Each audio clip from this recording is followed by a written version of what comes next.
guys, and welcome to my channel. If you're new, my name is Alexis and this is my husband, John.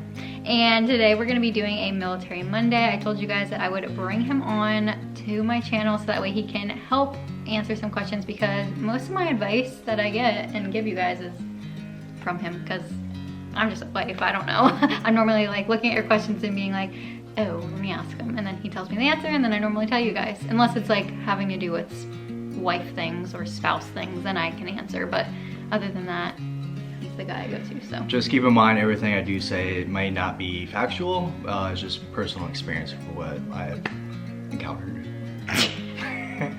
Oh, and if you're new, don't forget to hit the red subscribe button and turn it gray and join our family. Hit the bell notification to be notified every time I upload, and follow me on Instagram. I would love to have you. We're very interesting people. We're not. We're really not. Okay, so the first question is, husband graduates infantry boot camp next week. Any tips for him on balancing it all? So tips for balancing. As any other job, being brand new, everything, it can be pretty stressful. So my biggest tip is to not bring anything from work home. Keep that home, place your sanctuary, all right? So if you have a hard time, yeah, you can vent, but just don't bring your frustration home. Your home should be your sanctuary, to where you be stress-free and recuperate. Yeah, be happy. What rank do you have to be to live on the base without being married? I don't think you can. E6. You can live on the base? Yeah. Oh. As an E5, you'll be in the barracks, but once you make E6, you'll get housing allowance from Department of Defense, and you'll be able to live wherever your heart desires. On the base, off the base. Yeah. Biggest pet peeve military spouses do? Wear their rank, their husband's rank. Like, oh, my husband's a staff sergeant, doesn't make you a staff sergeant. Like, mine is probably just like them thinking, like not even, yeah, probably the rank thing, but I guess like thinking that they're better, like yes, other people are better than you. We've had friends, where their spouse thinks they're so cool and much better because their husband or whatever is like a officer or whatever. Like, nobody cares, honestly. So yeah. Can an E4 live off the base at his own expense without being married? Yeah, we actually had a friend in Colorado. He, I mean, it all depends on leadership and whether you can afford it. Because yeah, you have to ask. Because you won't get the housing allowance.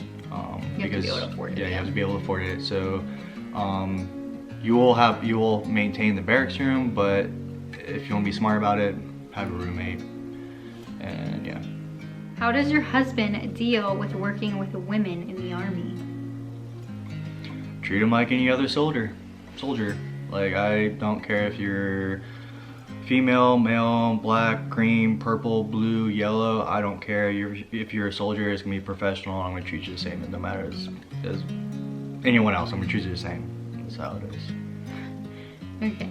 How long did it take for your how long did it take for you to receive BAH? It's been 5 months for my husband and I, and still nothing.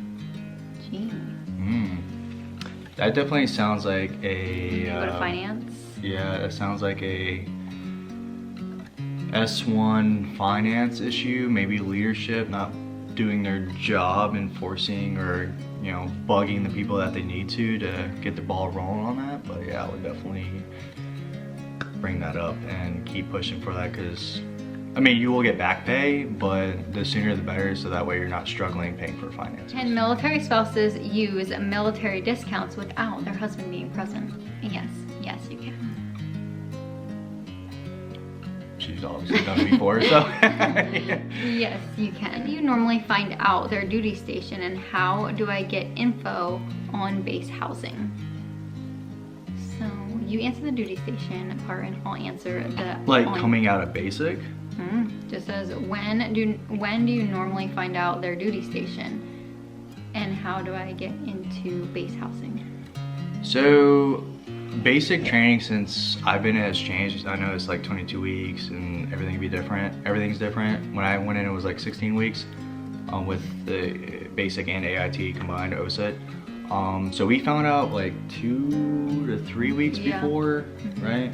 And then you should be able to go on Google and just type in the post, and then you just call them and say that you're moving there, and then they'll put you on a waiting list if there's a waiting list, or they'll let you know what your options are for the rank that your spouse will be, stuff like that. But I always just looked at like the floor plans and everything, and then called, and then at least I knew, like, I'm a visual person, so I needed to like see what the house is gonna look like. So when they were telling me, I would know, oh, that's that house, okay, all right. Yeah, but when you do find out where you're going, find out where you want to live, whether if it's on post. I recommend on post, that way, because you don't know the area, so it's better to move on post. That way, you know, it's safer, and then you can kind of explore the area. But when I say that in all my videos. yeah. But what I'm trying to get at is that as soon as you find out, apply. Like apply, because there's always a long list. Especially with COVID right now, I feel like there's waiting lists. Yes.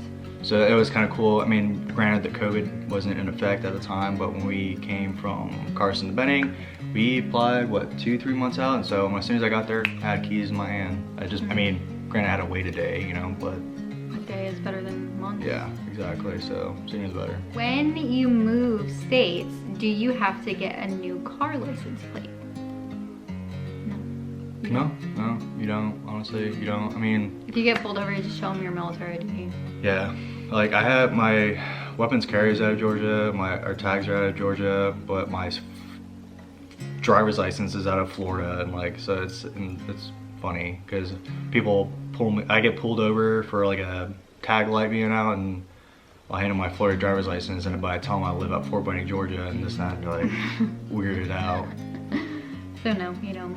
Questions we have is that the fiance, her and her fiance being just starting off as an E1 with 2 kids, would they provide us with one of the housing with 3 to 4 bedrooms or the 2 bedroom? So usually they don't, I mean, rank does play a factor with housing of what area you can go to. But as for bedrooms, the more dependents you have, like children-wise, the more bedrooms you'll be able to have, I guess. Oh God. You remember? Tell it. You have experience with this. So we went to move onto the base, and we moved into a 2-bedroom, and we had planned on like getting pregnant. And so I told them when we were signing the lease and everything, I was like, we plan on like trying for another baby. Can we get a house with 3 bedrooms? I can't believe you thought that would work though. I got pregnant so quick. Like, oh yeah, we're trying. Can you? Yeah, well, whatever. Anyway, so she was like, no, sorry, unless you're 20 weeks pregnant with a doctor's note, then no. And I was like, okay. So sure enough, a month later or 2 months later, living in the house, pregnant. So that means then Jax came along with all his baby stuff and all the baby things, and we only had 2 bedrooms, and 1 bathroom, and it was very, very cramped until we moved out. 3 months later, we had to live like very claustrophobic-y for 3 months. Any advice? That's all my questions this week because I didn't really get a ton. I asked it like on Monday, so I didn't really get a lot. But do you have any random advice for people that are just joining, or things to know? If you're new, no matter what branch of the armed forces that you're in, if you're new, it can be stressful at first, getting used to the whole different culture of being told what to do, being in what uniform and being somewhere at what time, and getting yelled at for doing what you're told. But this is military stuff, like, you get yelled at all the time, just whatever.